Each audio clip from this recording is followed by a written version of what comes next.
guys, welcome back to లండన్లో lovely family. మేమైతే Dubai వస్తున్నానని నేను చెప్పాను కదా. సో యూకే నుంచి అబుదాబి ఎయిర్పోర్ట్కి వచ్చేసాము. అక్కడ నుంచి కారు రెంటల్కి తీసుకొని దుబాయ్లో మేము ఆల్రెడీ రెంటల్ తీసుకున్న హౌస్కి అయితే మేము స్టార్ట్ అయ్యాము. దుబాయ్ వచ్చిన తర్వాత ఫస్ట్ డే మా ఫీలింగ్ ఏంటంటే వెదర్ చాలా హాట్గా ఉంది, రోడ్స్ చాలా వైడ్గా ఉన్నాయి. At a time 10 to 12 cars అయితే వెళ్తున్నాయి. సో అంటే మీరు ఆలోచించండి, చాలా చాలా వైడ్గా ఉన్నాయి. యూకేలో ఇంత వైడ్గా అయితే ఉండవు. At the same time traffic కూడా చాలా గట్టిగా ఉంది. అంత వైడ్గా రోడ్స్ ఉన్నా కూడా స్టిల్ చాలా ట్రాఫిక్ ఉంది. మేము యూకే వెళ్ళిన తర్వాత 3.5 years మేమైతే ఎక్కడికి వెళ్ళలేదు. సో ఆ వెదర్కి బాగా అలవాటు పడిపోయాము. సో వన్స్ సడన్గా ఇక్కడికి వచ్చేసరికి మాకు బాడీ అంతా కొంచెం మంట అనిపించింది లైట్గా. ఫస్ట్ డే మాత్రమే అలా ఉంది, నెక్స్ట్ డే నుంచి అసలు ఏం అనిపించలేదు. మేబీ అగైన్ ఎందుకంటే మనం ఆల్రెడీ ఇండియాలో పుట్టి పెరిగిన వాళ్ళమే కాబట్టి మన కల్చర్ ఆల్రెడీ మన స్కిన్కి అలవాటు పడి ఉంటుంది కాబట్టి 1 డేలో మేమైతే సెట్ అయిపోయాము. యూకేలో నార్మల్గా సేమ్ లైక్ ఇండియాలానే లెఫ్ట్ హ్యాండ్ డ్రైవింగే ఉంటుంది, బట్ యూఏఈలో వచ్చేసి రైట్ సైడ్ అనమాట, same like America. First time మా హస్బెండ్ అయితే రైట్ సైడ్ డ్రైవింగ్ చేస్తున్నారు, ఎలా తీస్తారో అనుకొని చాలా భయపడ్డాము, బట్ తనైతే బాగానే డ్రైవ్ చేశారు. దుబాయ్లో డ్రైవింగ్ రూల్స్ చాలా ఎక్కువగా ఉంటాయి, అందుకే మ్యాక్సిమం ఎవరైనా కార్ తీసుకోవాలన్నా ఓన్గా కూడా చాలా భయపడుతూ ఉంటారు. మనం ఏమైనా చిన్న మిస్టేక్ చేసినా కూడా ఫైన్స్ చాలా గట్టిగా ఉంటాయంట.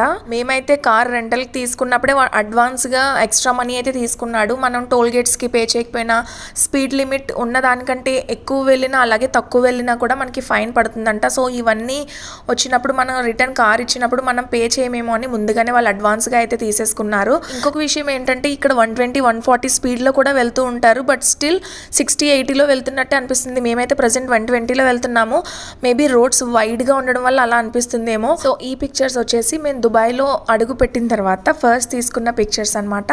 సో ఇప్పుడు నేను దుబాయ్లో మేము రెంటల్కి తీసుకున్న హౌస్ని చూపిస్తాను, వచ్చేయండి. దుబాయ్లో వచ్చేసి నేను చూసినంత వరకు మ్యాక్సిమం 25 floors దాటే ఉంటాయి, అంతకు లో అయితే ఉండవు. మేము వచ్చేసి 7th floorలో ఉంటున్నాము. ఇది వచ్చేసి హౌస్కి ఎంట్రన్స్లోనే మనకి ఒక చిన్న స్టోరేజ్ రూమ్లా ఇచ్చారు. ఈ రూమ్లోనే మొత్తం అన్ని ఎక్విప్మెంట్స్ ఉన్నాయి. ఐరన్ బాక్స్, ఐరన్ చేసుకునే దగ్గర నుంచి మనం క్లీన్ చేసుకునే ఎక్విప్మెంట్స్ అన్నీ కూడా ఈ రూమ్లోనే ఆల్రెడీ వాళ్ళే ప్రొవైడ్ చేసేసారు. అండ్ ఇక్కడ వచ్చేసి ఒక WC ఉంది, మనకి హాల్ నుంచి వెళ్ళటానికి యూస్ఫుల్గా ఉంటుంది అన్నట్టు ఇచ్చారనమాట. తర్వాత మనం ఇలా స్ట్రైట్గా వచ్చేస్తే మనకి ఇది వచ్చేసి హాల్ కమ్ డైనింగ్ ఏరియా అయితే ఇచ్చేసారు. చాలా చాలా పెద్దది అండ్ అలాగే చాలా పీస్ఫుల్గా ఉంది.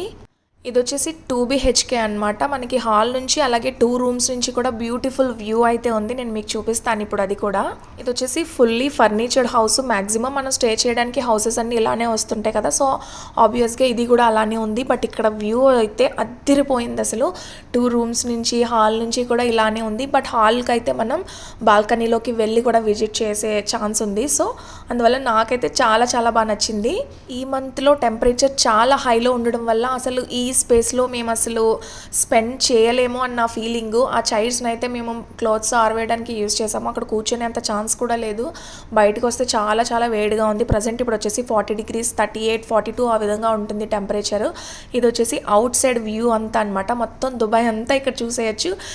ఇక్కడ బిల్డింగ్స్ ఆసమ్, అసలు ఒకటి ఉన్న బిల్డింగ్ స్టైల్లో ఇంకొకటి అయితే అస్సలు లేనే లేదు, నేనైతే ఇప్పటివరకు చూడలేదు. ఆ విధంగా కన్స్ట్రక్ట్ చేస్తున్నారు, చాలా చాలా బాగుంది. మేము ఉంటున్న అపార్ట్మెంటే కాదు, మ్యాక్సిమం అందరికీ కూడా వ్యూ ఇలానే ఉంటుంది. అండ్ బాల్కనీస్ అంతా కూడా అలానే ఇచ్చారు. ఇది వచ్చేసి నేను ఇంకొక డే షూట్ చేశాను.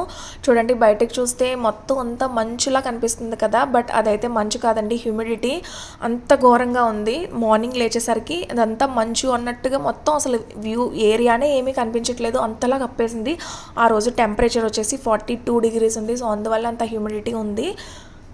బయటకు వచ్చి జస్ట్ వీడియో తీస్తున్నంత టైము కూడా చాలా వేడిగా అనిపించింది మాకైతే.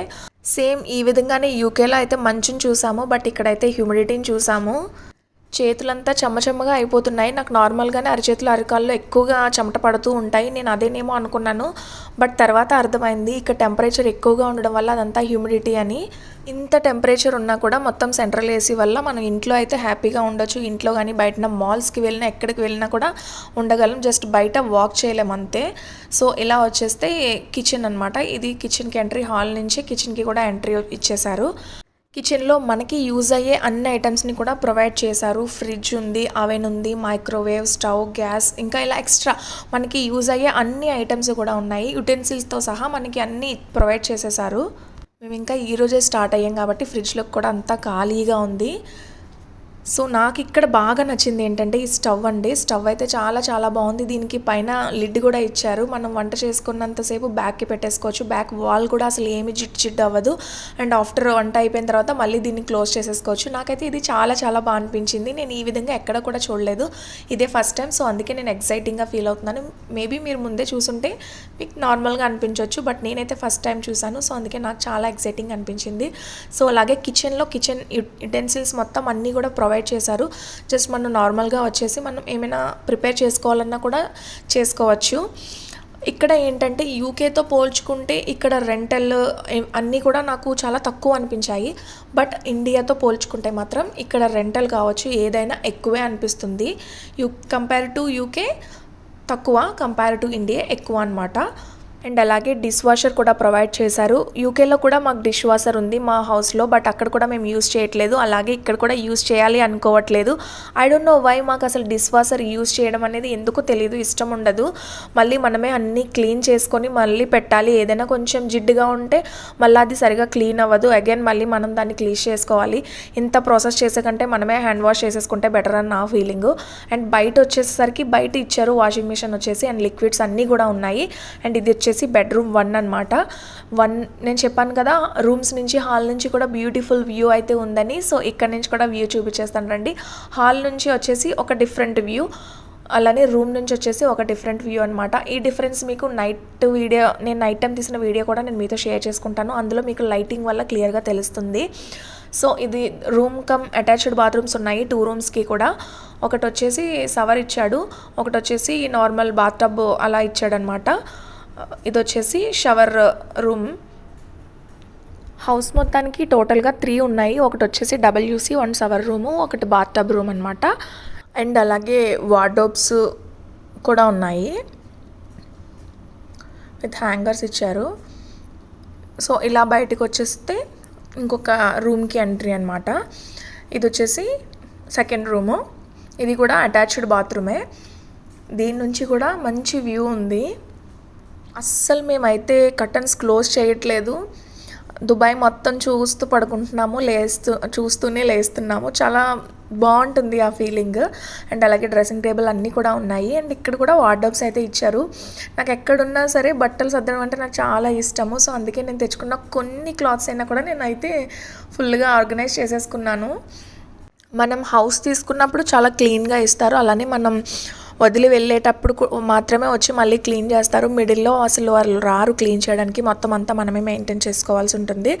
యూకేలో కూడా అంతే. యూకేలో కూడా మేము హౌస్ టు హౌస్ చేంజ్ అయ్యేటప్పుడు ఇలా మాకు హౌస్ దొరకకపోతే ఒక 10 days అలా బయట స్పెండ్ చేసేవాళ్ళము. అక్కడ కూడా సేమ్ ఇలానే ఉండేది, బట్ అక్కడ కొంచెం ఎక్స్పెన్సివ్, ఇక్కడ దాంతో పోలిస్తే కొంచెం బెటర్ అనమాట. సో మా రూమ్ నుంచి కూడా వ్యూ అయితే సూపర్ ఉంది. ఈ రూమ్కి కూడా అటాచ్డ్ బాత్రూమ్ ఉందని చెప్పాను కదా. ఇలా వచ్చేస్తే ఇక్కడ వచ్చేసి బాత్రూమ్ ఉంది. ఒక రూమ్ బాత్ టబ్ ఇచ్చాడు, బట్ ఇది వచ్చేసి షవర్ రూమ్ ఇచ్చాడు. ఇది కూడా చాలా బాగుంది. సో ఇది కంప్లీట్గా మేముంటున్న హౌస్ టూర్ అయితే. సో నేను నైట్ కూడా వీడియో తీసాను చెప్పాను కదా, ఇప్పుడు అది కూడా నేను మీతో షేర్ చేసుకుంటాను.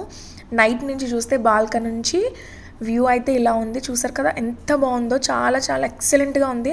అసలు మనం బై కార్ రోడ్ మధ్యలో వెళ్తుంటే కూడా ప్రతి బిల్డింగ్కి ఒక్కొక్క డిఫరెంట్ లైటింగ్ అయితే ఉంటుంది. నేను నా ఫర్దర్ వీడియోస్లో నేను మీతో షేర్ చేసుకుంటాను. నాకైతే చాలా చాలా అందంగా అనిపించింది. ఇక్కడ నుంచి ఇలా బయటకు వచ్చి చూస్తే వ్యూ అయితే చాలా చక్కగా ఉంది.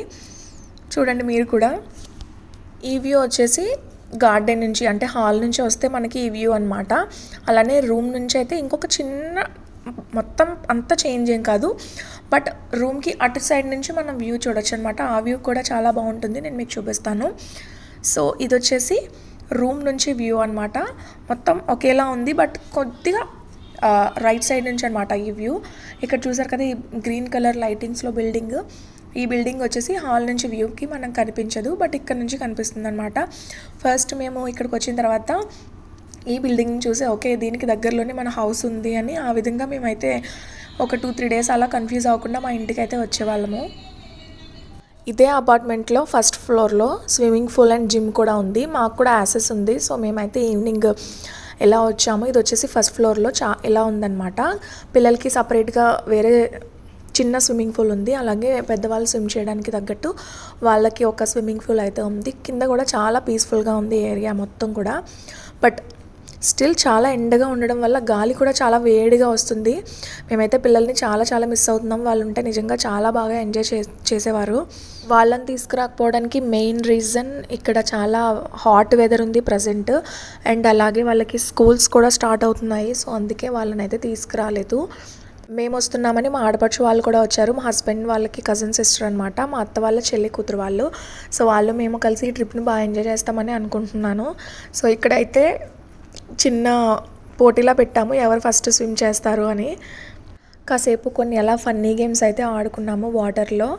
కానీ అక్కడ టెంపరేచర్ చాలా ఎక్కువగా ఉండడం వల్ల మేమున్న కాసేపటికి మా స్కిన్ టోన్ అయితే చేంజ్ అయిపోయింది.